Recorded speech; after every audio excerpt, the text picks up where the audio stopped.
സമിതി സംഘടിപ്പിക്കുന്ന ലഹരി വിരുദ്ധ ക്യാമ്പയിനിന് തുടക്കമായി. ജില്ലാതല ഉദ്ഘാടനം ലഹരി നിർമ്മാർജ്ജന സമിതി ജില്ലാ പ്രസിഡന്റ് എ ഹമീദ് ഹാജി നിർവഹിച്ചു.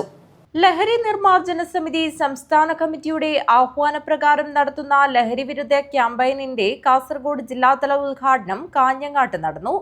സമിതിയുടെ സംസ്ഥാന വൈസ് പ്രസിഡന്റും ജില്ലാ അധ്യക്ഷനുമായ എ ഹമീദ് ഹാജി ഉദ്ഘാടനം നിർവഹിച്ചു.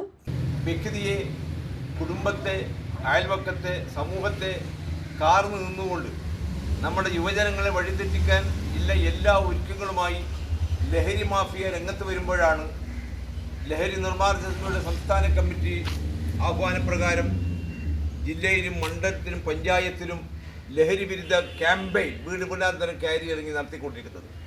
ലഹരി യുവസമൂഹത്തെ നശിപ്പിക്കുന്ന വിപത്തായി മാറിയിരിക്കുകയാണെന്നും ഇതിനെതിരെ സമൂഹത്തിന്റെ ജാഗ്രത ഉണ്ടാവണമെന്നും എ ഹമീദ് ഹാജി തന്റെ ഉദ്ഘാടന പ്രസംഗത്തിൽ പറഞ്ഞു.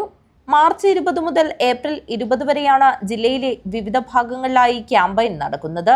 എ അബ്ദുള്ള, കുമ്പള ഖാദർ, KPC മുഹമ്മദ്, ബിന്ദു രവീന്ദ്രൻ, കുടക് ഖാദർ, സെയ്ദാലി എന്നിവർ ചടങ്ങിൽ പങ്കെടുത്തു. News bureau, Kanhangad.